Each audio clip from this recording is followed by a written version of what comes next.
Buenas noches Miguel. Bueno, hoy en esta ocasión tan especial lo tenemos al doctor Miguel Motorfano, médico especialista en ecografía y en ecografía Doppler, especialista en emergentología, jefe del servicio de ecografía y Doppler del Hospital de Emergencias Clemente Álvarez, ECA de Rosario, miembro del comité del WIM Focus Mundial y expresidente del WIM Focus también. Bienvenido, Miguel, y obviamente muchísimas gracias por estar con nosotros hoy.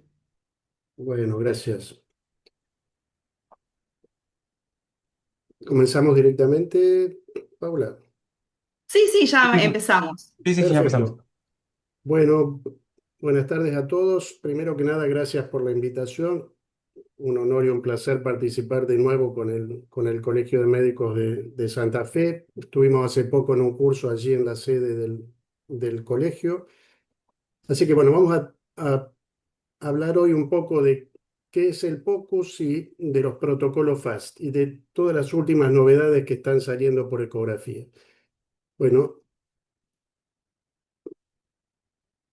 no tengo conflictos de interés alguno. Como le dijo la doctora, algunas imágenes son de WinFocus, que es una sociedad internacional dedicada, sin fines de lucro, dedicada a la promoción y difusión de la utilización del POCUS en múltiples especialidades. Hoy vamos a hablar más que nada de su utilización en el trauma, pero van a ver que cada vez está introduciéndose más el uso de la ecografía como una extensión del examen físico en múltiples especialidades, en medicina interna, en reumatología, en neumonología, en terapia intensiva, en la guardia, en cirugía.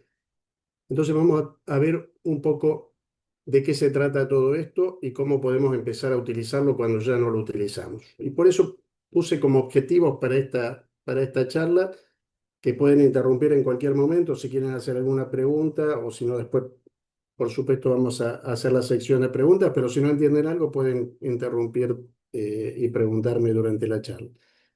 Los objetivos, vamos a ver primero qué es el POCUS, para qué utilizarlo, cómo lo utilizamos en el trauma, son los protocolos FAST, otros usos que tiene el POCUS cada vez más difundidos actualmente, las limitaciones para su uso masivo, porque van a ver que esto está totalmente aceptado, las publicaciones indican que tiene una alta sensibilidad y especificidad, pero en realidad no todos ustedes seguramente lo están utilizando todavía. Entonces, ¿por qué? ¿Cuáles son las limitaciones por las cuales todavía no se está utilizando? Y el futuro inmediato, que son la miniaturización de los equipos, la aparición de equipos cada vez más portables, son equipos de mano directamente, y el uso de inteligencia artificial para mejorar el acceso a esta tecnología y para mejorar no solo la enseñanza, sino también algo muy importante que es el teleultrasonido, o sea, cómo poder realizar ecografía en un área remota o en un área remota, siempre digo, es una guardia de emergencia de las 2 de la mañana, pues no va a haber especialistas que puedan realizar este estudio. Bueno, cómo poder utilizar ese teleultrasonido o una parte de la telemedicina, que es la transmisión de imágenes de ultrasonido, para poder mejorar la calidad de atención de nuestros pacientes. Rápidamente, para los que no han visto nada de POCUS o de ecografía, la ecografía, ultrasonido médico diagnóstico, está compuesto por ondas mecánicas de presión, o sea, son ondas que viajan a través de un medio. No es posible la utilización del ultrasonido, por ejemplo, en el vacío. Necesitamos un medio para transmitirlo, en este caso, el cuerpo humano.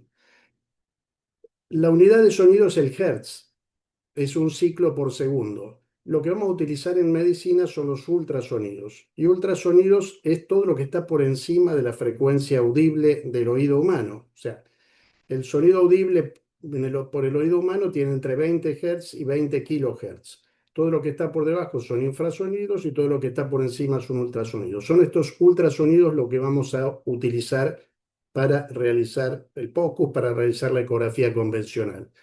¿Y cómo producimos esos ultrasonidos?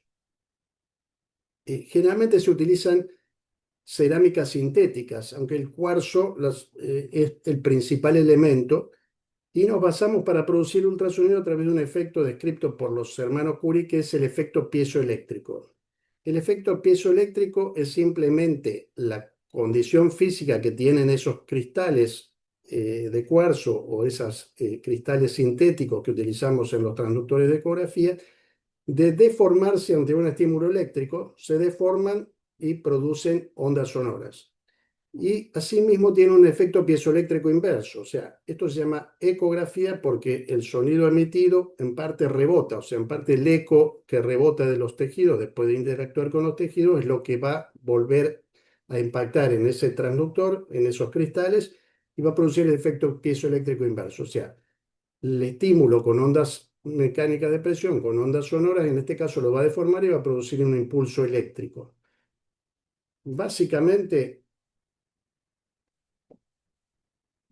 esperen que para adelante es aquí.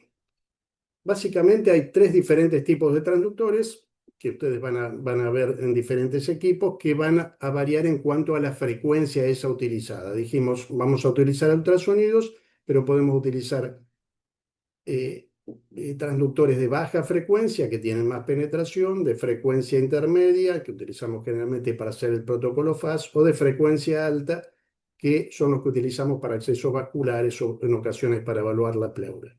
Ahora bien, aquí un resumen. ¿Qué es lo que pasa? El equipo emite un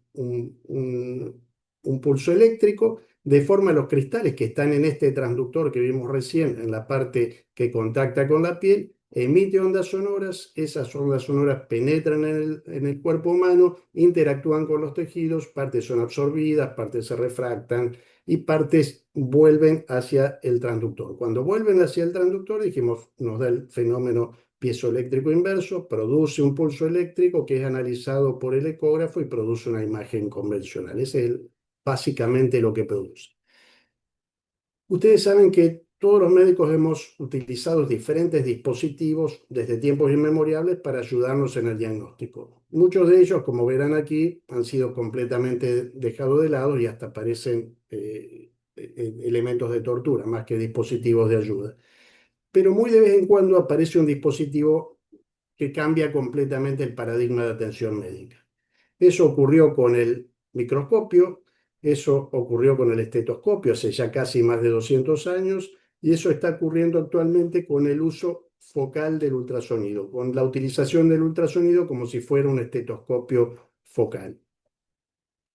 Cuando salieron los primeros equipos de ecografía, de tomografía y de resonancia, realmente cambiaron completamente los algoritmos diagnósticos y terapéuticos. Seguramente la población que está escuchando es mucho más joven y ya empezaron a hacer sus prácticas, su residencia y demás ya con ecografías, con métodos de imágenes. Pero cuando estábamos en el último año de la carrera de medicina, todavía no existía la ecografía o existía, pero no estaba ni siquiera difundida y todos los algoritmos diagnósticos, por ejemplo, de dolor abdominal, terminaban en la parotomía exploradora, o sea, hacíamos seriada gastrodenal, colecistografía oral, que era darle unas pastillas al paciente para que se contraste la vesícula, muchas veces las vomitaba, no era posible, era un lío bárbaro, créanme. Ese término, la parotomía exploradora, que era el punto final de todos los algoritmos diagnósticos de un dolor abdominal, ha prácticamente desaparecido gracias al advenimiento del ultrasonido, de la tomografía y la resonancia. Pero ¿qué pasaba? Que justamente cuando más se lo necesitaba, no estaba presente, o no teníamos un ecógrafo, o no estaba presente el especialista en ecografía que nos pudiera ayudar con el diagnóstico inmediato de ese paciente. Entonces, fueron unos cirujanos alemanes los que primero utilizaron el ecógrafo en forma focal, o sea, no como una ecografía diagnóstica convencional, no hecha por radiólogos, sino por unos especialistas que querían ver una cosa puntual. Por ejemplo, si un paciente traumatizado con un trauma cerrado de abdomen tenía líquido libre intraabdominal, sí o no. Y esos estudios focales, realizados por esos cirujanos alemanes a mitad de la década de los 70, fueron la base para el primer protocolo focal realizado por no radiólogos o por no ecografistas, que es el protocolo FAST.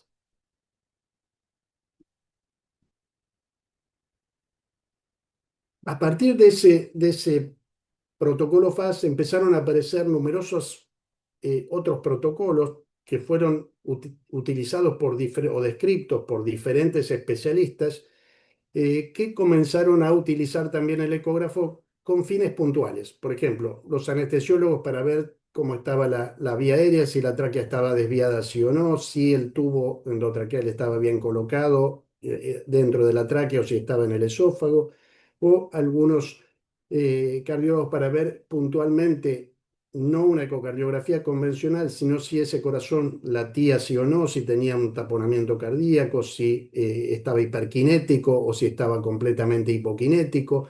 Eh, los cirujanos siguieron evolucionando con los protocolos FAST y ya describieron si el paciente tenía neumotórax asociado sí o no, lo que fue el FAST extendido. Describimos también unos estudios rápidos, o Fast Doppler, para ver si el paciente con heridas penetrantes tenía lesión arterial, sí o no. O sea, numerosos otros protocolos focales que fueron utilizando diferentes médicos, de diferentes especialidades, pero que cada uno hacía su protocolo, o sea, no lo integraba entre todos.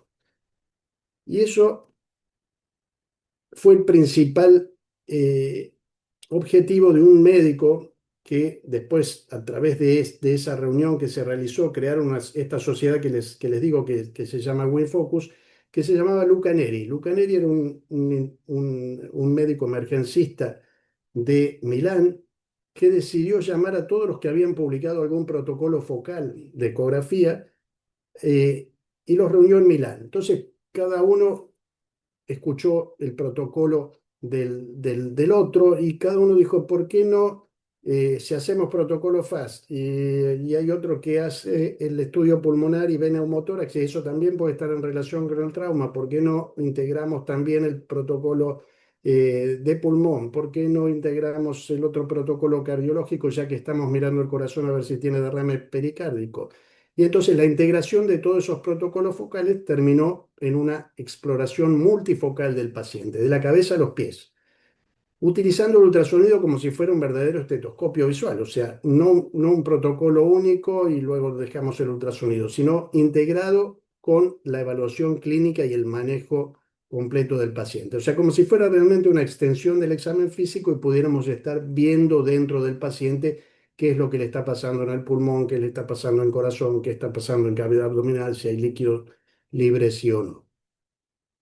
Y ya se está hablando en todo el mundo realmente que hay una evolución del examen físico que casi está mal hecha, dicen algunos. Bueno, no promovemos mucho eso porque no todos disponemos del equipamiento todavía y bueno, para no alimentar la posibilidad de juicios y demás. Pero realmente se habla desde hace ya 20 años que el examen físico del siglo XX era, como ustedes saben, inspección, palpación, percusión y ocultación.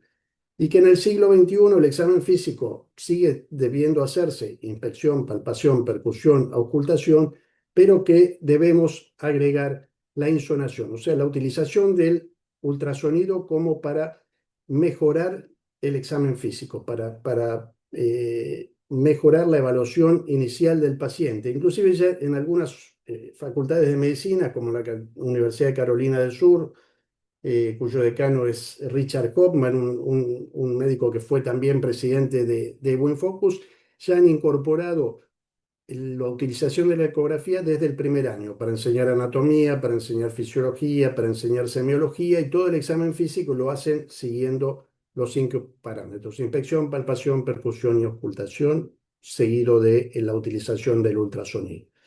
Ahora bien, ¿qué es el POCUS? POCUS es la sigla, el acrónimo en inglés de Point of Care Ultrasound. Point of Care Ultrasound significa la utilización o la realización del ultrasonido en el mismo sitio de atención del paciente. Al lado de la cama del paciente, como dicen los españoles, van a ver que en muchas publicaciones dice ecografía al pie de la cama en lugar de POCUS, o ecografía focal o ecografía multifocal, mejor todavía.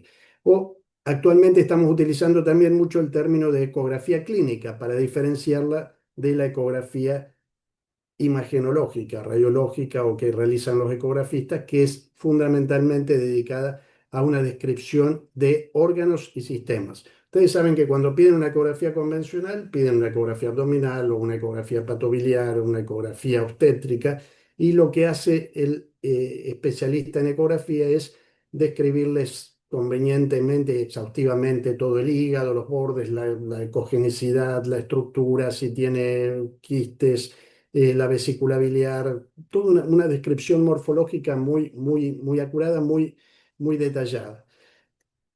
Por el contrario, la ecografía focal, point of care, ecografía clínica, ecografía al pie de la cama, no está basada en órganos, sino que está basada en resolución de problemas. O sea, paciente traumatizado, ¿tiene líquido libre intraabdominal? Sí o no. ¿Tiene derrame pericárdico? Sí o no. ¿Tiene un neumotórax traumático? Sí o no. O sea, son respuestas puntuales por sí o por no a problemas clínicos concretos. En ese caso, trauma, pero también puede ser un paciente hipotenso.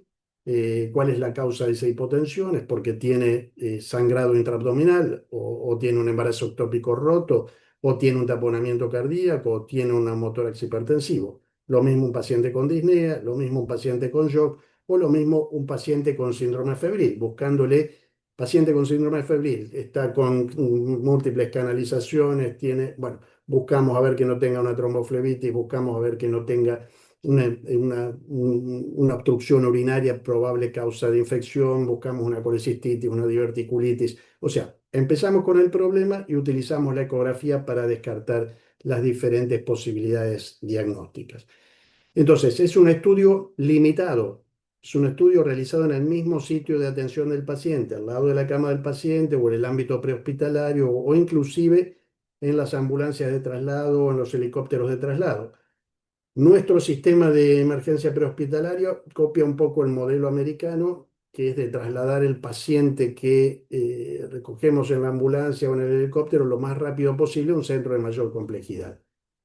En Europa la cosa es diferente y lo utilizan a la ambulancia o el helicóptero de traslado directamente como una terapia intensiva móvil. Y ellos están equipados y utilizando el ultrasonido en las ambulancias y en los helicópteros de traslado, utilizando la ecografía focal, la ecografía clínica desde hace más de 20 años. Hay numerosas publicaciones, bueno, hay varios médicos del prehospitalario dentro de Buen Focus que enseñan cursos del prehospitalario, porque realmente lo utilizan desde hace muchísimo tiempo.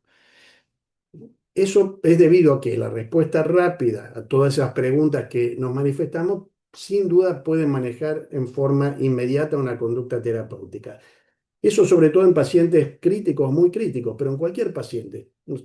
Como dijo la doctora, yo estoy en el hospital de emergencias, tenemos médicos haciendo ultrasonido desde las 9 de la mañana hasta las 7 8 de la noche.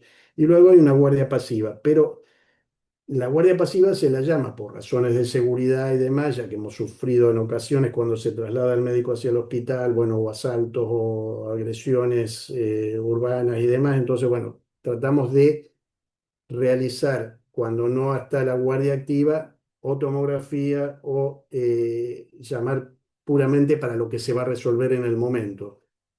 En esa forma quedan un montón de pacientes, por ejemplo, una cólico renal, una sospecha de colecistitis y demás, para la mañana siguiente. Entonces, perdemos un montón de tiempo ocupando camas, ocupando recursos y demás que podrían ser resueltos en forma inmediata si tuviéramos como en algunos hospitales de Estados Unidos, no en todos, un médico especialista en ecografía en la emergencia, en la guardia. El triage sería inmediato y el girocama sería mucho más rápido que como lo estamos realizando. Pero bueno, tenemos limitaciones técnicas y limitaciones de recurso humano, por eso es que todavía lo seguimos haciendo así.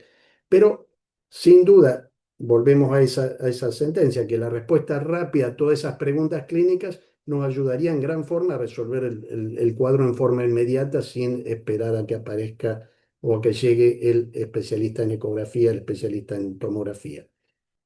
Esas preguntas son, por ejemplo, el paciente hipotenso, como mencionamos recién, tiene una hipovolemia, tiene un aneurisma de aorta abdominal roto, tiene un taponamiento cardíaco, tiene un neumotórax, o el paciente traumatizado, bueno, lo que ya mencioné recién, tiene líquido libre intraabdominal, derrame pericárdico, derrame pleural, o el paciente con disnea tiene un neumotórax, tiene derrame pleural, tiene un síndrome intersticial. Todo eso puede ser resuelto, pero en segundos, cuando ustedes están entrenados, tienen el equipamiento necesario y pueden realizarlo en el momento que están atendiendo al paciente. Lo mismo para cualquier procedimiento intervencionista que realicen, ya sea la colocación de un tubo endotraqueal y sobre todo para la colocación de los accesos venosos centrales. Eh, Tampoco lo decimos habitualmente por la falta de recurso técnico y por la falta de entrenamiento del recurso humano, pero en realidad debería ser 100% un acceso venoso central realizado bajo guía ecográfica. O sea, eh, hay evidencia muy clara de que las complicaciones son muchísimo menos, de que ahorramos tiempo, de que ahorramos material y el riesgo de neumotórax, inclusive algunos empresas que venden ecógrafos utilizan como propaganda para vender ecógrafos una publicidad que dice neumotórax cero, o sea, de un hospital que colocaron todo ecógrafo y comenzaron a hacer todo los accesos vasculares centrales bajo guía ecográfica y durante un año no tuvieron ningún neumotórax como complicación. Entonces, neumotórax cero durante un año era una estrategia de marketing y de venta para esos ecógrafos. Realmente la pensaron bien, son especialistas en marketing, pero bueno, imagínense para el hospital el ahorro de recursos, las complicaciones y demás, y para los pacientes, obviamente, no tener que, sumado a la patología que tenían, tener que afrontar un neumotórax iatrogénico.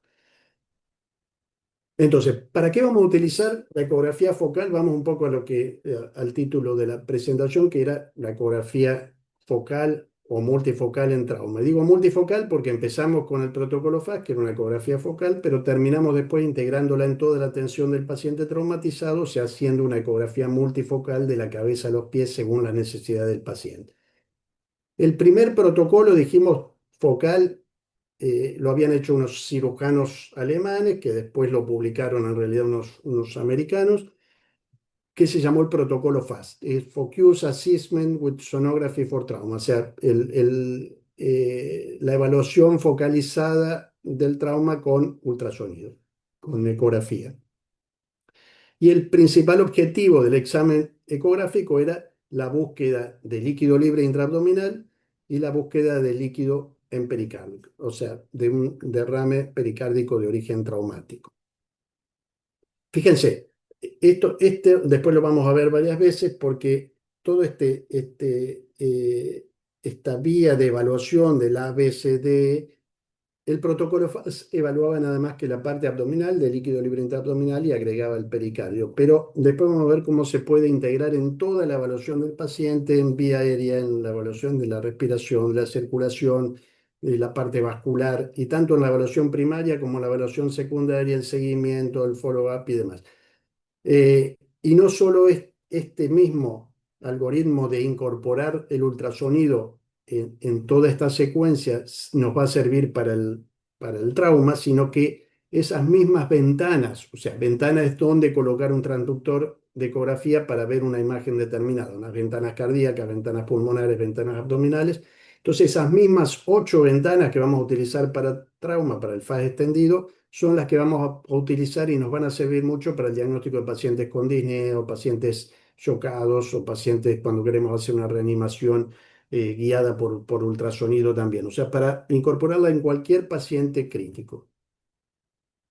Entonces, dijimos que íbamos a buscar el protocolo FAS, líquido libre intraabdominal o en pericardio, y ¿dónde vamos a buscar? Bueno, hay 4 ventanas que están descritas, o sea, ¿dónde colocamos el transductor? Uno es en el espacio hepatorrenal, buscando líquido en la bolsa de Morrison, porque es la zona más declive de la cavidad abdominal con el paciente en decúbito. Luego, en el receso periesplénico, o sea, entre el diafragma y el vaso, y entre el vaso y el riñón izquierdo, porque el vaso es muy frágil y muchas veces puede estar lesionado y acumular líquido a su alrededor. La cavidad pelviana, el fondo del saco de Douglas, el receso vésico-prostático en varones y el pericardio. Recuerdan que les había mostrado varios transductores, uno convexo, uno lineal, uno sectorial. Bueno, generalmente este estudio FAS lo vamos a realizar con un transductor convexo que tiene una buena penetración en profundidad, una buena resolución. Entonces, esos cuatro ventanas, o sea, algunos hacen la secuencia de los dos parietocólicos, la pelvis y el corazón. Luego vieron algunos que como la parte más crítica podía ser el corazón, algunos empiezan con el corte subsifoideo y luego van. Lo importante es que puede hacerse de cualquier forma. Lo importante es que se sistematicen y no dejen de hacer las cuatro ventanas. O sea, eh, esa es un poco la idea.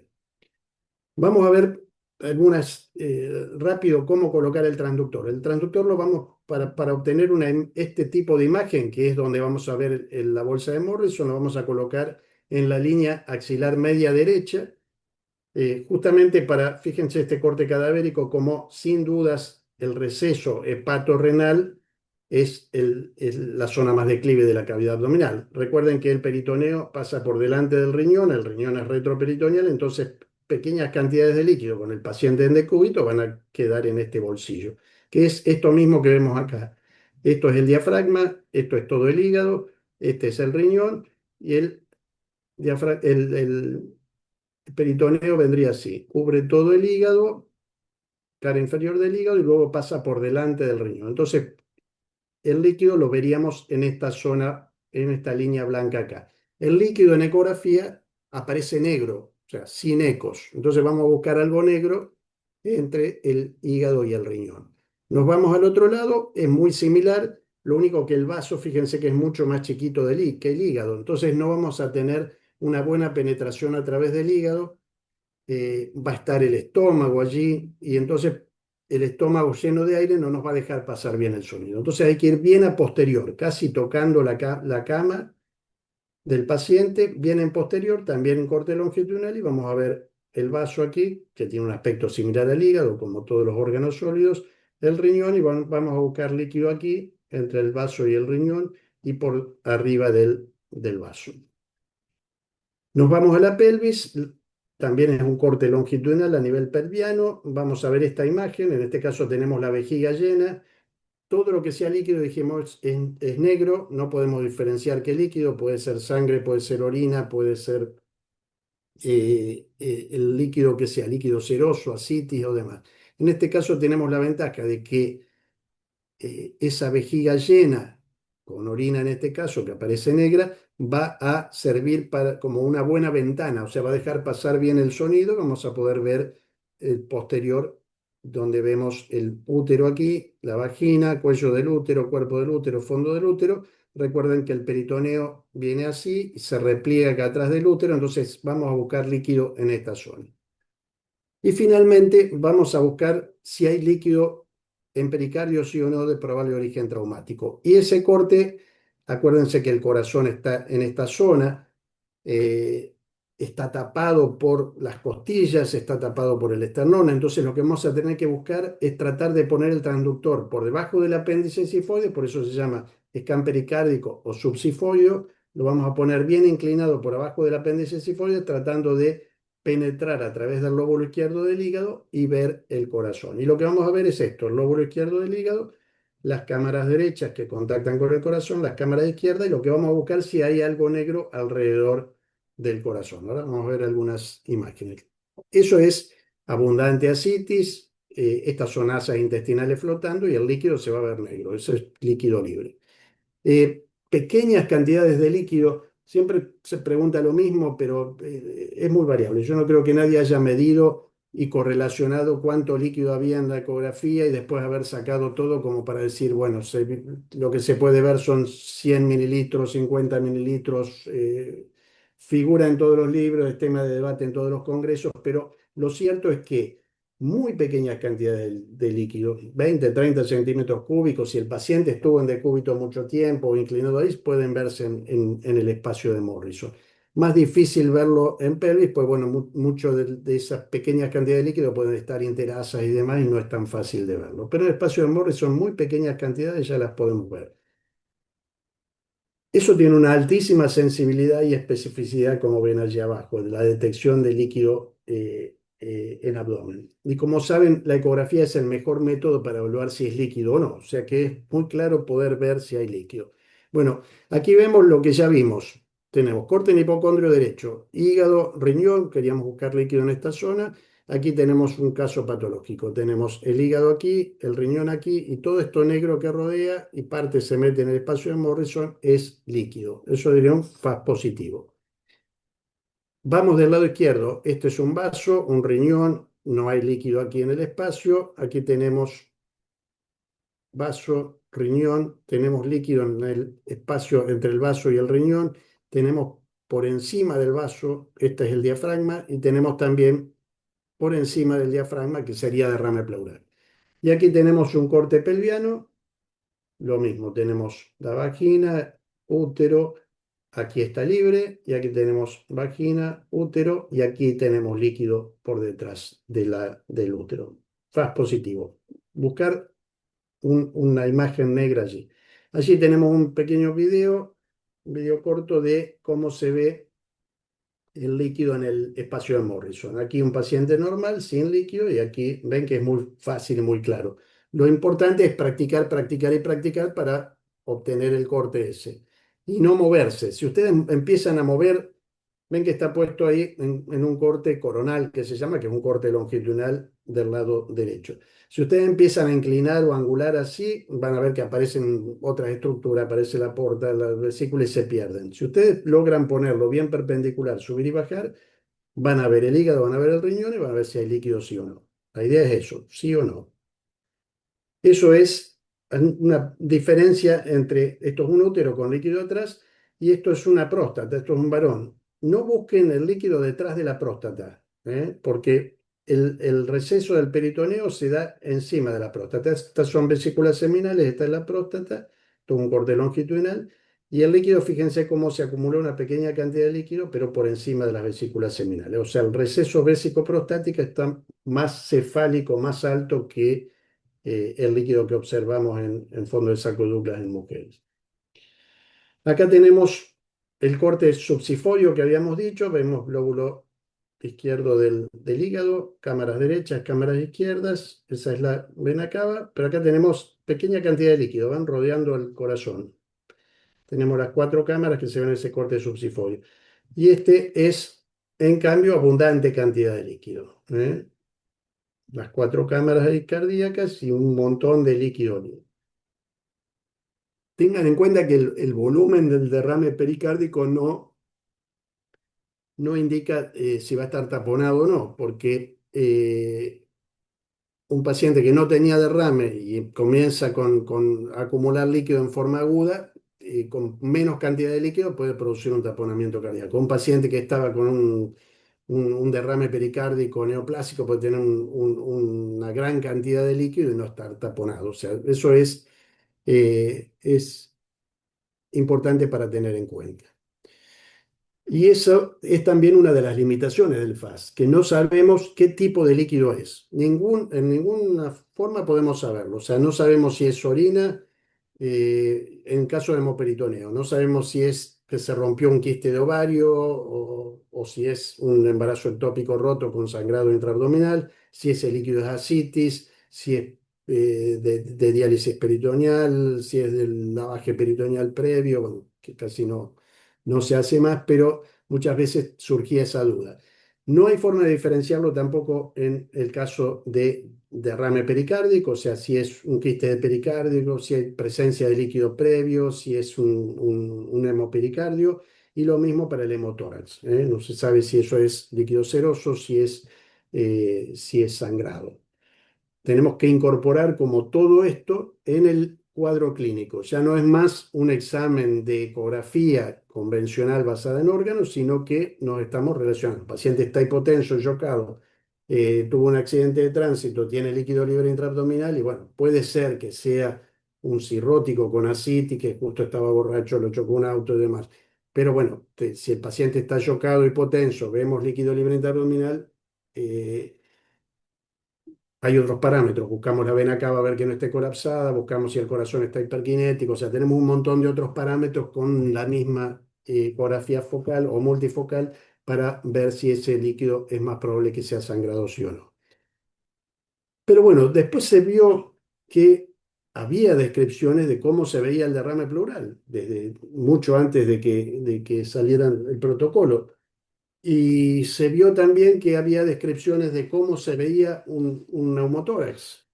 El pulmón normal, ustedes lo van a explorar, va a estar bastante oculto al ultrasonido por la presencia del esternón, por la presencia de las costillas y demás. Pero bueno, hay un corte que uno puede poner directamente, un corte longitudinal en cara anterior de ambos hemitórax, y ahí lo que vamos a ver es un movimiento de la pleura. ¿Eh? Van a ver que tiene como un deslizamiento, que es justamente el deslizamiento de la pleura visceral sobre la parietal, se llama signo del deslizamiento. Y cuando hay un neumotórax va a haber aire entre las dos pleuras y no vamos a ver ese deslizamiento porque no va a haber aire separando las dos pleuras. Eso ya estaba descrito, entonces a un médico canadiense, a ese médico que es un cirujano canadiense, un cirujano de trauma que trabaja con nosotros allí en Winfocus, se llama Andrew Kirkpatrick, se le ocurrió decir, pero si hacemos el protocolo FAST y simplemente subiendo un poquito, o sea, ¿se acuerdan que teníamos aquí el transductor en el hipocondrio derecho y veíamos hígado, veíamos riñón derecho? Pero si subimos un poquito, vemos el fondo de saco costofrénico del pulmón. Casi todo el líquido se acumula allí, pequeñas cantidades de líquido. Más cantidad de líquido ocupan más espacio, pero pequeñas cantidades están allí al acceso. Entonces, ¿por qué ese transductor no lo deslizamos suavemente hacia cefálico y vemos si, aparte de si hay líquido libre intraabdominal, inmediatamente si hay derrame pleural, sí o no? Lo mismo del otro lado. Una vez que vemos el vaso y el riñón, subimos un poquito y vemos ya el seno costofrénico izquierdo, vemos si hay derrame pleural, sí o no. ¿Y por qué no le agregamos un corte, como les dije, acá en cara anterior del tórax, de ambos hemitórax, para ver si está deslizando el pulmón o si no desliza? Bueno, hay otras causas de que no deslice el pulmón, como cualquier adherencia pleural, pero si el paciente tiene el pulmón deslizante, rápidamente descartamos un neumotórax. Y tiene mucho más sensibilidad y especificidad eso que la radiografía que podemos hacer con el paciente allí acostado y demás. Este protocolo lo llamaron FAST extendido o eFAST, Extended FAST. Simplemente a las cuatro ventanas convencionales le agregábamos las ventanas pulmonares. Pero fíjense que esto fue publicado hace más de 20 años, o sea que es algo que realmente deberíamos estar haciendo en todos los servicios de emergencia. Y no es una crítica hacia nosotros, hacia Argentina, porque tengo un hijo cirujano en Estados Unidos y bueno, en muchos de los centros de trauma que rotó durante su residencia de cirugía no realizaban ecografía. Está bien, en todos los centros de trauma tenían un tomógrafo específico para la sala de trauma y realizaban tomografía, pero en realidad deberían haber para el seguimiento, no le van a hacer, pónganle, paciente que ingresa traumatizado, le hacen una tomografía, no tiene líquido libre intraabdominal. A la media hora o a la hora el paciente se choca, se hipotensa, no lo van a meter de nuevo al tomógrafo, pues bueno, no deberían meterlo. Si ya lo habían visto también por ecografía, el seguimiento, el monitoreo por ecografía es mucho más efectivo, más fácil, más sencillo y no irradia tanto al paciente, si no se va a ir curado del trauma, pero se va a ir irradiado como para tener alguna afección a futuro. Entonces, bueno, la utilización conveniente. Esos son servicios muy específicos universitarios generalmente que tienen el tomógrafo. En la mayoría de los otros centros no tienen un tomógrafo. En nuestro hospital, un hospital de derivación y demás, tenemos un solo tomógrafo para todo el hospital, o sea que es para la sala de terapia intensiva, para la sala de trauma, para los pacientes que vienen de otros hospitales, para los pacientes ambulatorios, o sea, es imposible. Lo ideal para la mayoría de los centros en el mundo todavía es poder utilizar la ecografía como diagnóstico, como triaje, como screening de estos pacientes. Entonces, simplemente el IFAS lo que hace es a las preguntas del FAS convencionales, si tiene líquido libre intraabdominal sí o no, tiene líquido en pericardio sí o no, le agrega, ¿tiene neumotórax sí o no? ¿Tiene hemotórax sí o no? Y lo que les decía, simplemente no es que hacemos el FAS y luego empezamos con lo de pulmón, simplemente lo que hacemos cuando estamos haciendo el corte para ver el Morrison, subimos el transductor. Lo mismo del otro lado, subimos el transductor para ver la base pulmonar izquierda y vemos si hay derrame sí o no. Como aquí. Ven que se ve el hígado, el riñón, el diafragma y tenemos negro arriba del diafragma. Esto es cefálico, esto es caudal. Entonces aquí tenemos líquido en la cavidad pleural. Y para ver el pulmón dijimos que íbamos a poner el transductor en la cara anterior del pulmón y ver si ese pulmón deslizaba sí o no.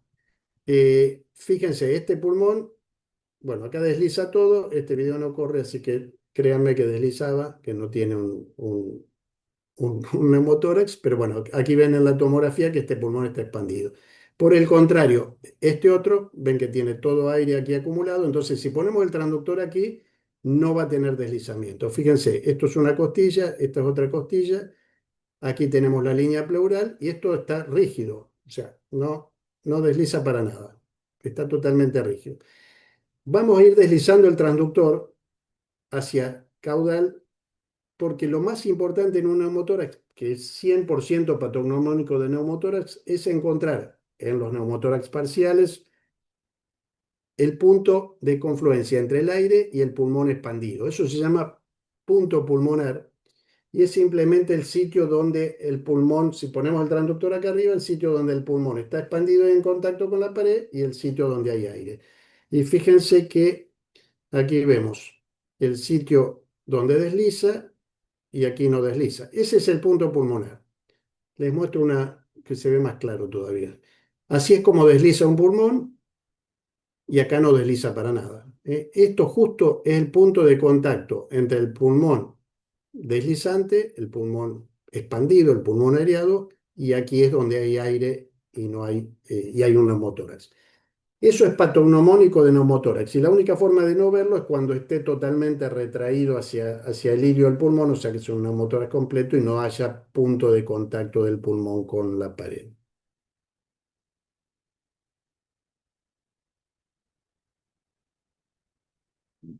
Bueno, otra cosa que podemos ver en el pulmón, que no estaba descrita en el protocolo FAS, es la presencia de las contusiones pulmonares. Las contusiones pulmonares se las quería mostrar porque es muy similar a cómo se verían las neumonías. Y una de las cosas para las que más se está utilizando el POCUS en la actualidad es para el seguimiento de neumonías, sobre todo en pediatría, o para el diagnóstico de neumonías y seguimiento también en adultos. Los clínicos cada vez lo utilizan más. ¿Qué es lo que va a pasar cuando hay una contusión? Cuando hay una contusión, si no hay un neumotórax, ese pulmón se va a llenar de sangrado, de inflamación en los espacios intersticiales. Cuando hay líquido en esos espacios intersticiales, lo que va a aparecer son unas líneas verticales que se llaman líneas B. A ver si corre, no. Son unas líneas B. Bueno, aquí tenemos lo mismo. Este es un pulmón casi todo blanco, deslizante, pero casi todo blanco. Ese es equivalente a el pulmón en vidrio esmerilado que aparece en la tomografía.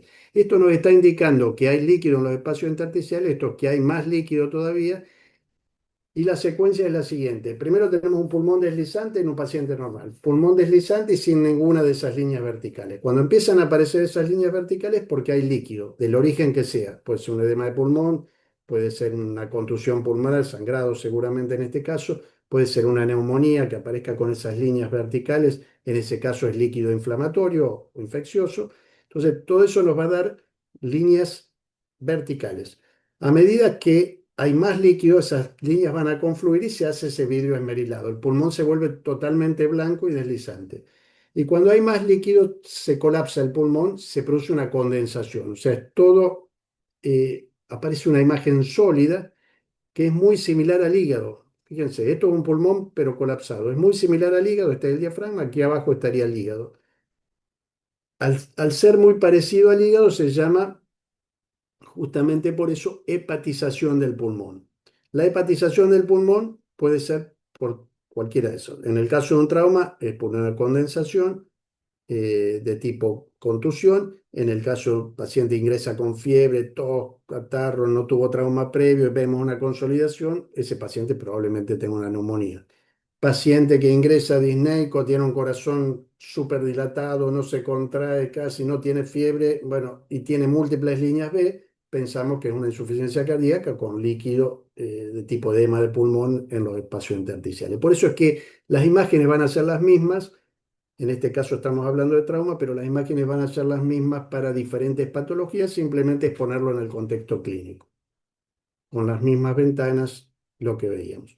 Entonces, vimos cómo el FAS evolucionó del protocolo FAS convencional al protocolo FAS extendido, buscando ya cosas en pulmón, y algunos estaban descritos ya cómo observar fracturas óseas, cómo observar hematomas musculares, traumáticos y demás.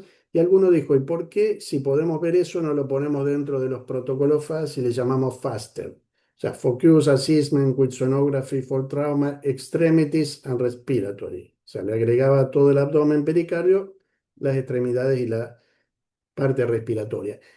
Y es muy fácil realmente de ver una fractura ósea.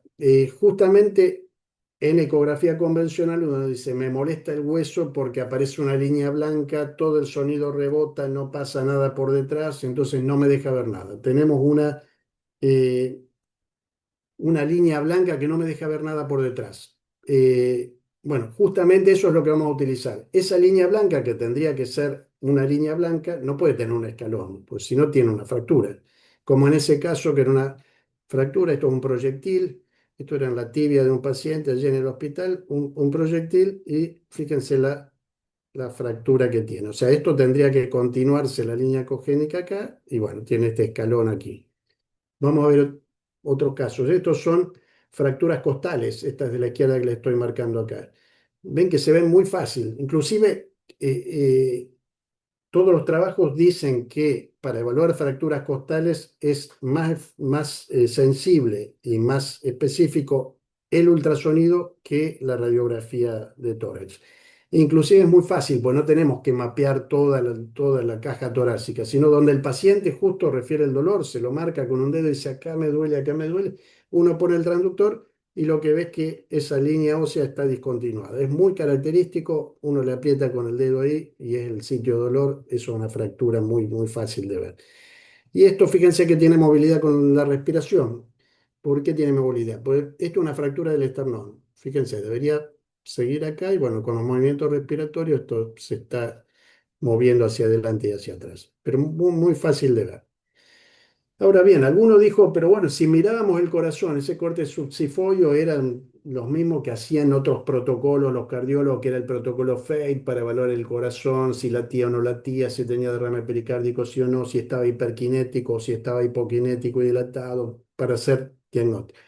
Y en realidad lo estamos mirando cuando hicimos el corte subsiforio para ver si tenía derrame pericárdico. ¿Por qué no miramos el tamaño del corazón? Si está normal, si está dilatado, si está pequeño, si esa movilidad está normal, si esa movilidad está hiperdinámica, si esa movilidad está hipodinámica. O sea, no solo mirar el taponamiento.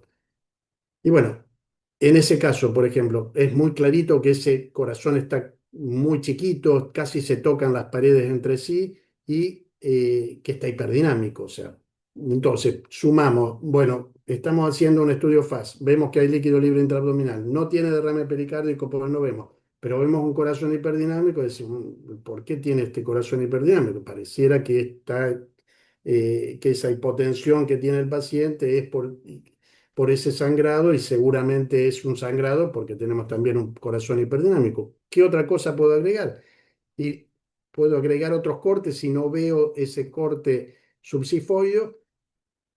Casi todos los cirujanos, casi todos los intensivistas han hecho los otros protocolos, el protocolo FAKE que les mencionaba recién de ver el corazón, que son otras ventanas que si la ventana subsifoidea no puedo acceder porque tiene una herida abierta, por ejemplo, o porque tiene un gran hematoma, o porque es muy obeso, o porque el estómago está muy lleno, pues estaba comiendo, subió al auto, chocó y bueno, tuvo el accidente, entonces busco una ventana apical, una ventana para externar alguna de las otras ventanas, justamente para ver lo mismo.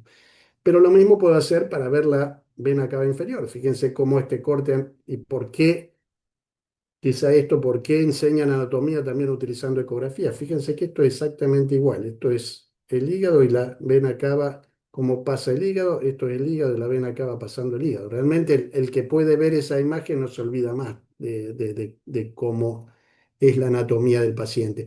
Y acá podemos ver claramente cómo la cava y la aurícula no están cerca, sino que son parte misma de la presión de la aurícula, la vena cava inferior. Entonces podemos ver la vena cava inferior para, si vemos sangrado o vemos, mejor dicho, líquido libre intraabdominal, que no sabemos si es sangrado sí o no, le miramos el corazón y está hiperdinámico, y le miramos una vena cava y está totalmente colapsada, y bueno, podemos decir que seguramente ese líquido abdominal es sangrado. Y había otras descripciones aparte relacionadas con trauma, por ejemplo, el estudio de la vaina del nervio óptico. Ustedes dicen, ¿qué tiene que ver? Miren, es muy fácil, pues dijimos que el agua deja pasar muy bien el sonido y es ideal para explorar. El globo ocular, tanto cámara anterior como humor vítreo, todo líquido, o sea que es ideal para explorar. Podemos ver si hay desprendimiento de la retina, si hay cuerpos extraños y demás, pero en realidad lo utilizan mucho para ver esta estructura negra aquí atrás, que es el nervio óptico. ¿Y por qué lo quieren explorar en trauma? Porque el nervio óptico está rodeado por una membrana que es la vaina del nervio óptico, que está en íntimo comunicación con las meninges. Entonces, cualquier traumatismo que cause aumento de la presión intracraneana nos va a engrosar la vaina del nervio óptico, y eso es fácilmente medible. Si ustedes tienen el tomógrafo, entra un traumatismo cráneoencefálico, un politrauma con trauma cráneoencefálico agregado, y tienen el tomógrafo, y hacen la tomografía, obviamente, rápidamente. Ahora, si tienen un solo tomógrafo, entran eh, varios traumatizados, o tienen que elegir a uno primero o están derivando uno, bueno, eligen al que tiene engrosamiento de la vaina del nervio óptico. O sea, sirve para el triage, sobre todo para el prehospitalario. Esos médicos de Europa que les decía, el doctor Philip Pes, el doctor Tommy Petrovi, que también fue presidente de Winfocus, que trabajan en el SAMU de París, en el prehospitalario, hicieron múltiples descripciones, pues ellos hacen todo el triage en el prehospitalario. Entonces, el que tiene engrosamiento de la vaina del nervio óptico o desplazamiento de la línea media cerebral, como vamos a ver ahora, directamente llama y dice, voy a necesitar neurocirugía, tomografía, o eligen dónde derivarlo, que tengan ese servicio o esa posibilidad de servicio. Otra cosa es la medición del diámetro pupilar o la medición de la reactividad pupilar. O sea, obviamente si ustedes le pueden abrir el ojo y acercarle una luz, eso es muy fácil. Ahora, si tienen un gran hematoma que no les deja abrir el ojo y demás, quieren ver cómo está la reactividad pupilar, la ecografía es ideal. Estos son unos astronautas realizando ecografía de la pupila, lo describieron ellos inclusive, aquí está la descripción en el 2005, que utilizaban el ecógrafo en la Estación Espacial Internacional. Y por teleultrasonido, un cirujano de Detroit, se llamaba Scott Duchalky, que creo que también está sí, acá, en el trabajo este, Scott Duchalky, los otros eran los astronautas, transmitían las imágenes y los iba guiando. Ninguno de esos astronautas era médico, eran todos astronautas, ingenieros, lo que sea, que habían sido entrenados con pocos días antes y realizaron numerosos trabajos de investigación ahí en el espacio. Fíjense cómo se ve la reactividad pupilar ahí. ¿Vieron cómo se contrajo? Esta era una paciente nuestra que no le podíamos abrir el ojo, pero le habían disparado en la cara, y bueno, para la única forma de evaluarla era esa. Y lo otro que podemos ver, el que habrá visto una ecografía obstétrica, fíjense que esto es muy similar al diámetro biparietal que se hace en las ecografías obstétricas para ver la edad gestacional. Esto es un paciente adulto a través de la ventana que se utiliza para el Doppler transcranial, pero lo único que vemos aquí en los tálamos, esta es la línea media, y lo que se busca es ver si hay un gran hematoma y desplazamiento de la línea media. O sea, para hacer un triage rápido, esa es la posición del transductor, esta es la línea media, y bueno, para ver si está desplazado hacia un lado o hacia el otro. Como vieron, fuimos pasando desde el protocolo FAST convencional al IFAST, al FAST extendido, al que integraba también las fracturas óseas, hematomas, ahora la parte neurológica. Y bueno, realmente se ha convertido actualmente en un FAS integrado o un FAS ABCD, o sea, podemos integrar no solo para la evaluación de la vía aérea, no tenemos tiempo para hablar de todo, pero podemos evaluar la vía aérea si está desplazada hacia un lado u otro en caso de un gran hematoma. Caso de que haya un gran hematoma y no podamos tener los reparos anatómicos, no lo podemos intubar, necesitamos acceso a vía aérea, la única forma va a ser guiado por ecografía, tratando de identificar la membrana cricotiroidea. Lo mismo ya vimos cómo poder integrarla en todo el pulmón, la parte cardiológica para ver cómo está funcionando ese corazón y para guiar la resucitación, la administración de fluidos y demás, la parte vascular para hacer los accesos vasculares mientras está en el manejo del paciente traumatizado, deberíamos hacer todos los procedimientos, ya sea de colocación de tubos torácicos o de accesos vasculares, todo guiado por ultrasonido. Y esto es lo que les decía. Esto es un acrónimo que me gustó mucho, pues estas mismas ventanas que estamos utilizando para el FAST ABCD son las que vamos a utilizar no solo para traumas, sino para los pacientes con paro cardíaco, con falla respiratoria, con abdomen agudo, con shock, etcétera, etcétera, etcétera. O sea, se pueden aplicar a cualquier cuadro clínico que esté. Y es por eso que este es un artículo que les recomiendo, un artículo de libre acceso de Anjali Bagra. Anjali Bagra era una. Bueno, yo les cuento algunas anécdotas para que sea más divertido. Pero Anjali Bagra era una radióloga india que se fue a Estados Unidos, no pudo entrar en radiología y entró en clínica médica. Pero ella era radióloga, entonces dijo, a mí me gusta hacer esto y bueno, empezó a incorporar el ultrasonido en clínica médica y fue una de las principales precursoras. Actualmente casi todos los clínicos en Estados Unidos utilizan, en las universidades, utilizan el ultrasonido. Y ese es un esquema de ese mismo trabajo de para qué lo utilizan, para muchas de las cosas que ya vimos, como les mencioné, los están utilizando. Ahora bien, para terminar, eh, ¿por qué si dijimos que es tan bueno y se utiliza para todas las especialidades, se utiliza para múltiples cosas, por qué no estamos utilizando el POCU en todos los pacientes con trauma y en todos los pacientes con fiebre, con shock, Bueno, porque hay limitaciones. Unas son los recursos técnicos y otras los recursos humanos que esté entrenado. Por ahí no tenemos el ecógrafo directamente y por ahí tenemos ecógrafos disponibles, pero no hay gente entrenada para utilizarlo, que no lo puede ni siquiera aprender. Entonces, los recursos técnicos ahí, este dato es llamativo. Fíjense que solo el 30% de la población mundial tiene acceso a tecnología de diagnóstico médico. Ustedes allí en Santa Fe, nosotros aquí en Rosario, por ahí hay algunas manzanas aquí, algunas cuadras donde hay 4 o 5 institutos de imágenes, institutos de ginecología que también tienen ecógrafo, está lleno de ecografía. Ahora uno se va a 200 kilómetros a cualquier SAMCO y por ahí tienen el ecógrafo y el ecografista va una vez por semana el sábado. O sea que durante toda la semana la gente que se atendió allí entra dentro de ese 70% que no tiene acceso a tecnología de diagnóstico médico en forma rápida. Y eso empeora, fíjense, a solo un 6% en la hora de oro del trauma. O sea que ahí no vamos a tener casi nunca disponibilidad. Por eso es tan importante la incorporación de los equipos y la formación de cómo hacer un adecuado diagnóstico y seguimiento.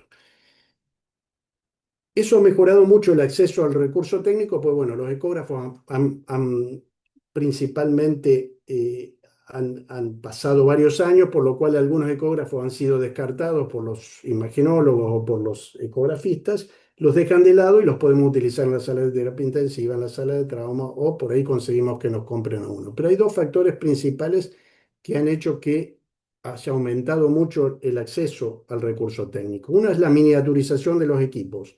Los equipos, ustedes saben que cuanto más grande, más prestaciones tienen. Si un ecocardiografista o un ecografista sofisticado necesita un ecógrafo que tenga múltiples funciones para hacer todas las posibilidades de el diagnóstico ecográfico convencional, basado en órganos. Ahora, no necesitamos todas esas funciones para hacer el POCUS, para hacer un diagnóstico en el momento y decidir. No nos interesa si el hígado tiene superficie irregular, sino si tiene líquido libre intraabdominal, si tiene una neumonía, si tiene acceder al acceso vascular central. Entonces, esa miniaturización ha hecho que sean más disponibles. Hay ya algunos que parecen una laptop, otros que directamente parecen un celular y otros directamente que ahora es solamente el transductor disponible y uno lo puede mirar en cualquier tablet o en el celular mismo. Y lo otro es la conectividad y la posibilidad de hacer teleultrasonido. Eso también cambia drásticamente porque pónganle, si ustedes están en un SAMCO no saben utilizar el ecógrafo, pero tienen un programa de teleultrasonido, saben cómo prenderlo, esa interacción les va a permitir obtener imágenes básicas que los pueden ayudar en forma inmediata. Entonces eso es muy importante, lo hemos estado utilizando con un grupo de pediatras rosarinos que trabajan en el Impenetrable. Fuimos hasta el Impenetrable, les enseñamos, pero después nos mandaban directamente por WhatsApp, que era siguiendo, pues WinFocus hizo, les cuento esto porque es una anécdota muy interesante. WinFocus hizo un programa a través de la Secretaría de Salud de Minas Gerais, que es un estado de Brasil que tiene 20 millones de habitantes, y 80% viven en áreas rurales. Y la Secretaría de Salud Pública de Minas Gerais por esto fue en el 2015, hace 10 años, contactó a Buen Focus porque alguno de sus integrantes era de la Secretaría y contactamos a la NASA por ese programa que tenía Scott Dukhalky con la Estación Espacial Internacional, que era el único sistema de teleultrasonido que estaba funcionando en ese momento. Entonces, bueno, se compró ese programa, salió casi $1 millón, la Secretaría de Salud Pública de Minas Gerais lo compró, y Buen Focus empezó a entrenar a todos los médicos en ecografía focal. Tuvimos que viajar varias veces a los lugares porque por allí había lugares que el médico a entrenar justo había salido a hacer alguna misión o no estaba, bueno, había que perder varios días, fue bastante engorroso todo. Pero se le enseñó no solo ecografía focal, sino cómo transmitir las imágenes. Y se transmitía a un lugar donde había gente más entrenada que lo podía guiar. Realmente cambió significativamente todo, pero fue un programa muy costoso, de casi $2 millones. Luego lo empezamos a hacer y gracias al desarrollo de la Internet, que ahora está accesible, inclusive ahí cuando les menciono lo del impenetrable, no hay nada, no hay agua, no hay agua potable, no hay recursos, no hay nada, pero Internet hay. O sea, uno tiene la posibilidad de Internet y luego de que los entrenamos, muchos casos al principio, antes de estar bien entrenados, nos llamaban en el momento y con el mismo celular enfocaban la pantalla del ecógrafo, enfocaban dónde ponían el transductor, hacíamos la telementorización que hacía Duchalke con los de la Estación Espacial Internacional, nosotros en un lugar más remoto todavía que la Estación Espacial Internacional, que eran médicos trabajando ahí en el impenetrable. Así que eso ha cambiado muchísimo, tanto la conectividad como la miniaturización. Y también lo utilizamos muchísimo durante la pandemia. Eso fue una cosa realmente muy útil porque el que estaba cambiado adentro de la sala y no sabía tanto de ultrasonido, nos mandaba las imágenes y estábamos fuera de la sala de terapia intensiva, pero pudiendo interactuar con ellos en forma rápida y hacer no solo la interpretación, sino la telementorización, como se dice, que es guiarlos de cómo poner el transductor y cómo ir moviendo el transductor para obtener las imágenes. Esa miniaturización les muestro rápido porque desde estos equipos que todavía existen muy grandes, dijimos que vamos disminuyendo de tamaño y les muestro algunos equipos. No tengo ningún tipo de conflicto de intereses, les reitero, porque bueno, les muestro de diferentes marcas, pero para que las vean, porque eso es lo que se viene. Actualmente están todavía en 2.000, 3.000, $4.000 algunos de esos chiquitos, pero yo creo que cuando estén en 800, $900 va a ser como comprarse un Littmann de los caros. O sea, y vamos a tener todos un ecógrafo colgado del cuello como el estetoscopio. Algunos venían al principio simplemente con ¿se acuerdan que les mostré sondas convexas, sondas lineales, que son las fundamentales que utilizamos? Fíjense, esta es una sonda lineal que la miran en su propio celular. Este otro ya venía con una sonda convexa de un lado y uno la giraba y tiene una sonda, perdón, y tiene una sonda lineal del otro. O sea, simplemente apretando un botón uno podía hacer un acceso vascular con alta definición o lo giraba y podía hacer un abdomen o corazón con eso.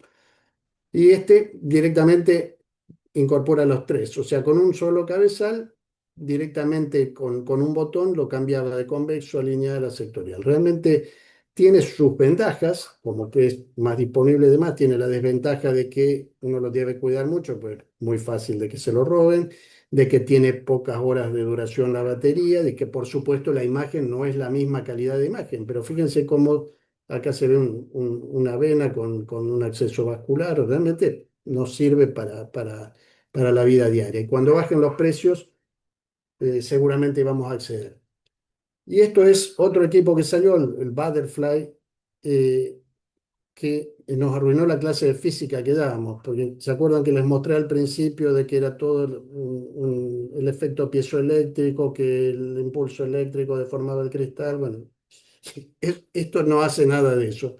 Estos son directamente unos chips que tienen que puede cambiar directamente de lineal a convexo a sectorial directamente con ese mismo chip.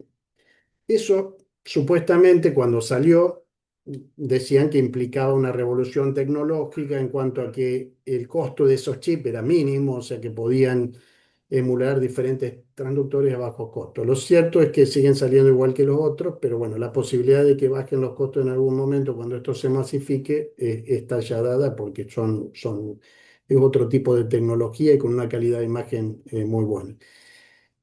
Y muchos de esos equipos, bueno, acá les muestro otras marcas, estos son los que más se utilizan, estos son los canadienses, son los que más se utilizan en Estados Unidos, por eso se los muestro. El GE, van a ver que tiene una calidad de imagen realmente muy, muy buena y ya incorpora Doppler pulsado también, que la mayoría de los otros no. Este es el General Electric, el V-Scan, que es muy famoso dentro del POCUS. Este es el Philips Lumify. Lo que tenían como defectos esto es que les vendían el equipo o siguen vendiendo el equipo, pero despiden después una membresía anual para poder utilizar la nube y demás, o sea que uno no termina de pagar nunca. Creo que eso no está adecuado y bueno, en algún momento lo van a tener que cambiar. A los americanos quizá no les reporta mucho costo, pero para Latinoamérica, que es de lo que nos ocupamos, realmente todavía son muy costosos pagar membresías anuales.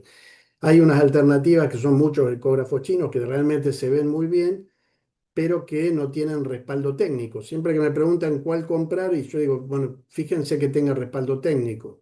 Aunque realmente, si uno sale 4.000 y uno chino sale 800, bueno, son cuatro que se puede comprar uno a medida que se van rompiendo, lo descarta y usa otro. Pero bueno, no es lo ideal. Esto son charlas de cocina realmente, más que de, bueno, y aquí es algo muy importante, porque muchos de esos equipos ya están incorporando inteligencia artificial dentro del equipo. No solo para hacer interpretaciones, mediciones, que si no serían imposibles, sino también que tienen muchos tutoriales para aprendizaje, que son tutoriales que están disponibles también en Internet, en YouTube. Ustedes van a encontrar un montón de tutoriales de cómo hacer tal cosa, cómo hacer otra. Pero esto lo tienen incorporado directamente en los equipos. Y por ejemplo, hay algo muy importante que es la medición del volumen vesical para los prostáticos, el pre y el postmiccional y demás. Aquí uno pone la próstata y directamente le calcula automáticamente la inteligencia artificial el volumen prostático. Esto realiza el Doppler. Si uno realiza una buena imagen cardíaca, cuando realiza una buena imagen cardíaca, le dice quiero evaluar tal cosa, le hace el estudio automáticamente. O aquí, por ejemplo, otra de las funciones es la estimación de la fracción de eyección, también en forma automática, ya no hay que ni colocar cursores, no hay que hacer mediciones, directamente hace. Y también había para trauma, si uno logra una adecuada visión, fíjense que en este caso lo que está haciendo es muy chiquita la letra I, pero a medida que usted le pone la imagen, les va diciendo, esto es el hígado, este es el riñón, este es el Morrison, les va marcando lo que están viendo y si hay líquido o no. Realmente es una posibilidad y estos son algunos de los artículos, bueno, no tenemos tiempo de comentarlo, que ya están hablando continuamente de la utilización de la ecografía. Ahora bien, dentro del resumen de todos esos artículos, lo que dice es que el ultrasonido enriquecido con la posibilidad de inteligencia artificial permitiría acelerar el uso del ultrasonido médico porque eso facilitaría el aprendizaje y demás, que aumentaría al médico tratante en el triage y en el diagnóstico inmediato de los pacientes, pero a pesar de todas esas expectativas, todavía la implementación clínica, por eso se los puse más grande, enfrenta varios obstáculos, que son, por ejemplo, cómo estandarizar la adquisición de las imágenes. O sea, por más que la inteligencia artificial les diga, si ustedes no saben cómo colocar el transductor, cómo obtener la ventana, no va a servir. Regular la calificación y el desempeño de los operadores. Bueno, eso para los americanos, porque aquí realmente hay formas de hacer ecografía y sobre todo ecografía focal que no hay mucha calificación. Ese es por ahí el colegio médico, los colegios médicos que están aquí en Rosario, en Santa Fe, y que no están en otros lugares de Argentina tan definidos. Aquí tenemos bien regulado quién puede, cómo formarse y demás. En otros lugares no están así. En mismo Buenos Aires no están así. Luego, integrar toda esa información que se obtiene con la clínica del paciente para no ser iatrogenia justamente y proveer feedback de los resultados, bueno, para que se sigan desarrollando que los equipos. Muchas veces, como Winfoco es una sociedad internacional con sede en más de 60 países y demás, muchas de las empresas nos contactan para que les mandemos imágenes, para que los ayudemos a desarrollar su producto y demás, pero en realidad es todo muy heterogéneo cómo van cargando la imagen, las imágenes disponibles para que la inteligencia artificial aprenda eso. Entonces, para resumir, los equipos de mano, los equipos portátiles y el uso de la inteligencia artificial, que es la evolución de todo esto, eh, la conclusión es que se requieren todavía varios estudios comparativos de cuál de los equipos es mejor, de los equipos pequeños de mano estamos hablando. Que se requieren también más estudios para evaluar el impacto verdadero del uso de esos equipos en la evolución de los pacientes, pues, por así utilizarlos en forma errónea quizás es más perjudicial para un paciente que no utilizarlos. Entonces, eh, se requieren estudios sobre ese tema también. Y sobre la inteligencia artificial también. Todavía se necesitan muchos estudios para ver la utilidad y el impacto que pueden tener la integración de la inteligencia artificial en todos estos equipos, sobre todo para la enseñanza y para el entrenamiento del POCUS, además del uso para el diagnóstico clínico. Bueno, y para terminar, cómo mejorar los recursos humanos, y eso es un poco lo que hacemos a través de WinFocus, o sea, lo hacemos en el hospital con residencias, concurrencias, pasantías fuera de WinFocus, pero quizá WinFocus es la sociedad internacional líder que más organizada está para difundir un conocimiento que está basado en la evidencia. O sea, no solo, no solo está dedicado a la enseñanza, sino también que ha realizado numerosas conferencias de consenso en las cuales se basan todos los cursos que se dictan. O sea, hay conferencias de consenso que no están, a diferencia de otras sociedades, no están esos consensos integrados por miembros de la sociedad solamente, sino por todos los que han publicado algo. Todo el que ha publicado más de 2 artículos de pulmón, por ejemplo, de POCUS de pulmón, está dentro de la conferencia de consenso. Y hay conferencias de consenso ya publicadas y en las que se basan los cursos de pulmón, de corazón, de accesos vasculares, de cómo se integrarlo en la educación médica. Hay uno de POCUS en COVID y se está actualizando la de pulmón, pues salieron numerosos artículos desde que fue publicada la pulmón 2.0. Basado en esas conferencias de consenso es que se organizan todos los congresos, los cursos que organiza WinFocus y se integra también en las universidades. Eso quizás es lo más importante porque siempre decimos en los cursos, bueno, ahora hay 20 médicos aquí que están haciendo el curso, luego tienen que seguir formándose y demás, y otros 20 médicos ya están trabajando, tienen que dejar lugar. El verdadero cambio del paradigma de la incorporación del POCU como un complemento del examen físico se va a dar cuando todos los estudiantes de medicina aprendan un poco de POCU durante la facultad. Ese va a ser realmente el punto de quiebre que no van a ser expertos en POCU cuando salgan, como no éramos expertos en ocultación tampoco. Muchos de nosotros salimos de la facultad con mínimas nociones de ocultación, no podíamos diferenciar ruidos cardíacos y demás, y bueno, eso se aprende con la práctica. Pero diferente es salir sabiendo qué es un estetoscopio, dónde colocar el estetoscopio y cómo son los ruidos principales, que no hacerlo y empezar a hacerlo en el posgrado como hacemos ahora el POCUS. Lo ideal sería integrarlo ya como hace el doctor Hoffman y varias otras universidades de Estados Unidos en el pregrado. Eh, bueno, esto es simplemente un resumen, más de 50.000 personas, como ese curso que dimos en el Colegio de Médicos allí en Santa Fe hace, ¿cuándo fue? En marzo, creo. Como ese curso se han entrenado con ese mismo curso, el USLS, que es el curso básico de WinFocus, más de 50.000 personas en 60 diferentes países del mundo, en 5 continentes. Y uno de los cambios que hicimos nosotros fue ponerlo en el idioma materno, porque los americanos y europeos decían que todos los médicos hablaban fluido inglés y les demostré en un congreso, le digo, vamos a contar cuántos tienen puestos los auriculares para ver. Me dijo, todos tienen puestos. Sí, le digo, porque que se te escape una palabra. Tú estás hablando de neumotórax, bueno, falta de deslizamiento, pero ¿qué era el patognomónico? Dijimos, el punto pulmonar. El lung point en inglés. Con que se te escape en toda la conferencia de pulmón el lung point, no lo entendiste y se terminó allí no perdiste el curso. O sea, lo ideal es que todos los cursos sean en idioma materno como los dictamos aquí. Y se basan todos en esto que estuvimos viendo, en la integración en el ABCD, tanto en la evaluación primaria, en la resucitación, en la evaluación secundaria, en el transporte y en el seguimiento continuo. Conclusión, recuerden, la ecografía multifocal, el POCUS, el Point of Care Ultrasound, ecografía al pie de la cama, ecografía en el sitio de atención del paciente, está basado en resolución de problemas y no en órganos, como habíamos visto en la ecografía convencional. Es multifocal, ya no son protocolos focales, eso los enseñamos, pero después es la integración multifocal basada en el paciente y puede utilizarse tanto en el intrahospitalario como en el prehospitalario.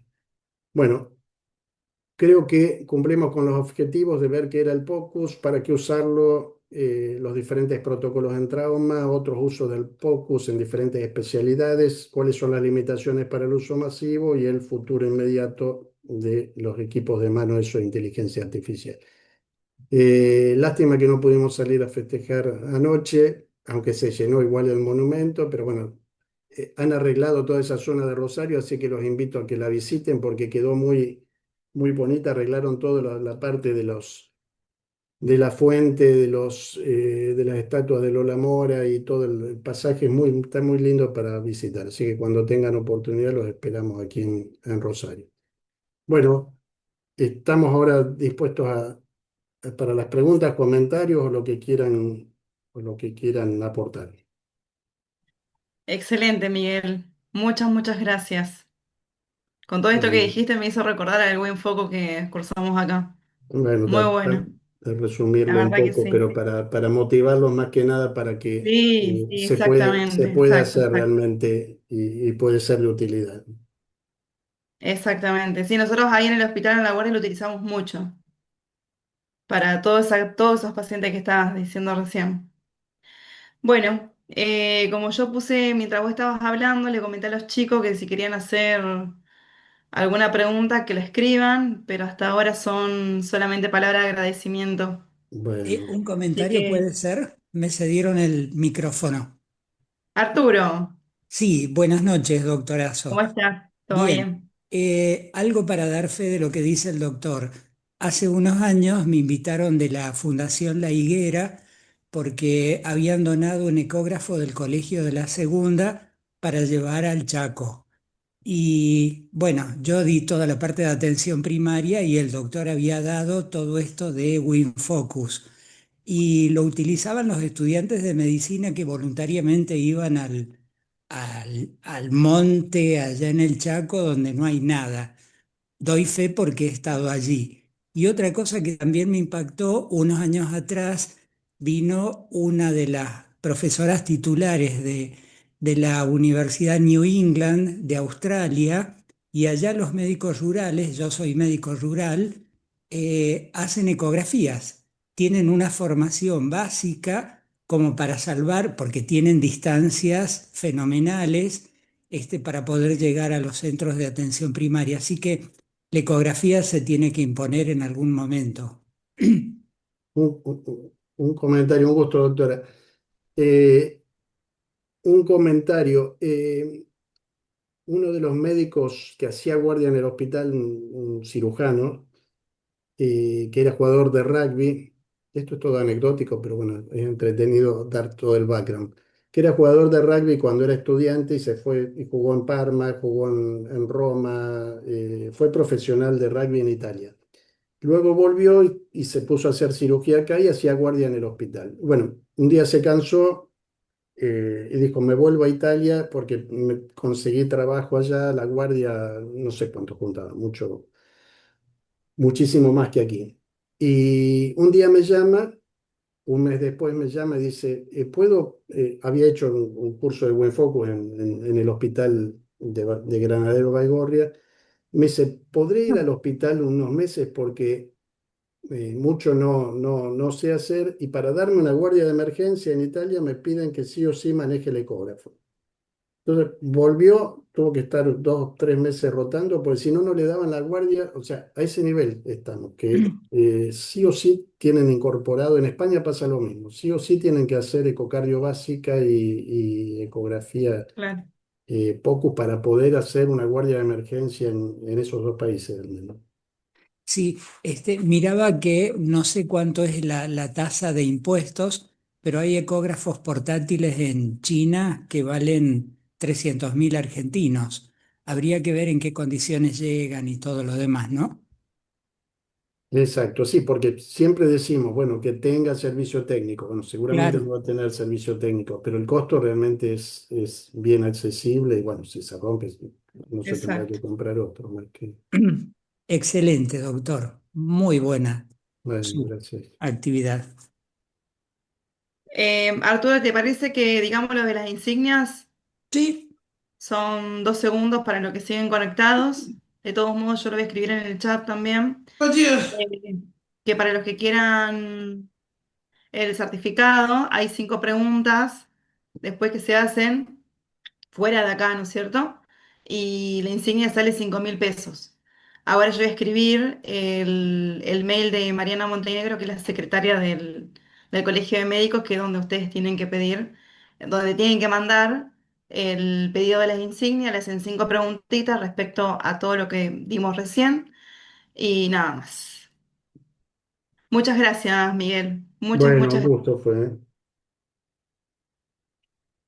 Bueno, yo escribo Bueno, esto y creo que hasta acá, si no hay preguntas, hasta ahora nadie escribió más nada. sí, no hay Eh, preguntas, muchos agradecimientos, doctora. Eh, exacto. Así que bueno, si no hay más preguntas, damos por finalizado. Eh, y muchas gracias, doctor, muchas gracias, doctora, y muchas gracias a los asistentes. Aguantame, Darío, no cortes, así copio Bueno, el mail de Mariana, ¿sabes? perfecto. Dame un segundito nomás.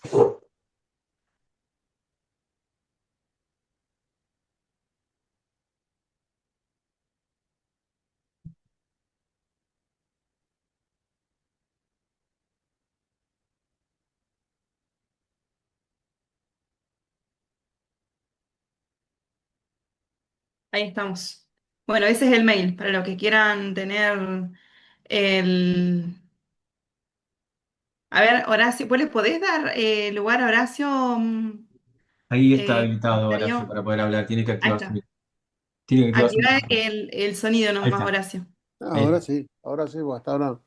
No, simplemente agradecerle si todavía Miguel está ahí, si no se ha, Sí, sí, está acá, está acá. Sí, sí, está estoy. acá. Ya lo vamos a Bueno, alargar. Miguel, agradecerte simplemente mucho el hecho de tu exposición clarísima y bueno, y fundamentalmente el café que tomamos allá en Rosario hace poco. Eh, y Exacto, bueno, el y curso que está dando. todo lo que hemos charlado y bueno, y esperando que muy pronto podamos hacer un nuevo WinFocus acá en Santa Fe. Ese es esas son las ganas, ese es el objetivo y bueno, y hay que seguir remando en todo este tipo de cosas, ¿sí? Hay que pensar siempre que uno es el que puede estar horizontal, o sea, en la cama, y otro colega que esté bien capacitado nos esté revisando. Bueno, un abrazo, Miguel, y muchísimas gracias, ¿eh? Bueno, Muchísimas gracias. gracias, Horacio. Gracias a todos. Bueno, los saludo. Bueno, Bueno, finalizamos acá entonces. Muchas bueno, gracias. Hasta gracias a luego. todos, hasta Hasta luego, luego. hasta Chao, luego. chao.